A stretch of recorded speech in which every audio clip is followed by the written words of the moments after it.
8 দিন আগে হলে চলছিল, এখন টেলিগ্রামে ফ্রি। শাকিব খানের তাণ্ডব সিনেমার ভাইরাল লিক শেষ করে দিতে পারে ঢালিউড। শাকিব খানের তাণ্ডব, যা কিছুদিন আগেও হলে চলছিল হাউসফুল, আজ সেটা ভাইরাল হচ্ছে টেলিগ্রাম আর ফেসবুকে ফ্রিতে। হ্যাঁ, পুরো সিনেমা একদম ফুল এইচডি কোয়ালিটিতে ছড়িয়ে গেছে গ্রুপে গ্রুপে।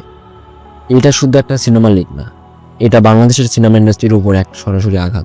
একটা সিনেমা তৈরিতে কয়েক কোটি টাকা লগ্নি হয়, শত শত মানুষের ঘাম মিশে থাকে সেখানে, কিন্তু যখন লিক হয়ে যায় তখন টিকিট বিক্রি বন্ধ, থিয়েটারগুলো ক্ষতিগ্রস্ত, দর্শক হলে না গিয়ে মোবাইলেই দেখে ফেলে, আর নতুন প্রযোজকরা বিনিয়োগে আগ্রহ হারিয়ে ফেলে। তাণ্ডব শুধু একটা সিনেমা না, এটা ছিল শাকিব খানের একটা বড় কামব্যাক, নতুন লুক, নতুন ধাঁচে নিজেকে প্রমাণ করার চেষ্টা। কিন্তু লিকের ফলে তার স্টারডম আর প্রভাব দুটো ঝুঁকিতে পড়েছে।